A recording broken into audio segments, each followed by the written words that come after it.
Hi folks, Tim Fasano here, and I'd like to talk to you about the Christmas miracle. There are many Christmas miracles in people's lives and throughout history, but there's one in particular that stands out because it occurred during perhaps the most violent and brutal encounter between human beings that's ever occurred on Earth. This was the early stages of World War I.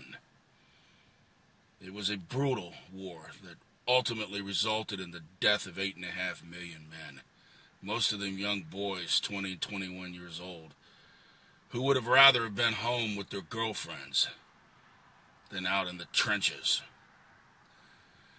In one particular area in France, you had Germans and the British who their trenches were in close proximity to each other, at one point as close as 60 yards. The Germans had a direct pipeline for supplies on the backside of their trench lines. They had received some Christmas trees and some ornaments that on Christmas Eve 1914 they hung them up as the sun set, they hung them up on the edges of the trenches. The British troops could hear the Germans singing Christmas carols. To their dismay, they did not understand this. It got real quiet and a calmness came over the area. And for the entire night, there was peace on Earth, at least that little part of Earth, and goodwill towards men. They weren't firing at each other. At sunrise, inexplicably, a soccer ball appeared that rolled out in between the two trenches. Two of the British lads ran out towards the ball and began kicking it. Some of the German soldiers came out of the trenches and kicked the ball back. And instead of a war breaking out, a soccer game broke out.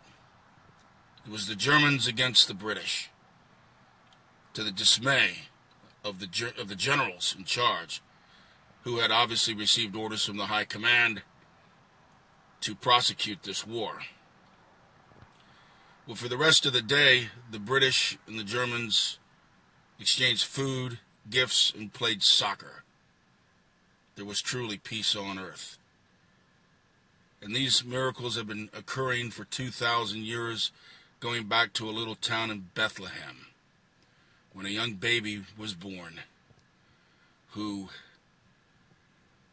was not, as Michael Merchant stated, a flying Jew. He was the Son of God. He was the great Yahweh himself. He was the same deity that gave the Ten Commandments to Moses. He was the one that walked out of that tomb on Easter morning. And if that had not occurred, mankind would be lost. So remember this Christmas season, that's not just about merchandise, but it's about the love and the hope that we have through our Lord Jesus Christ. Thank you.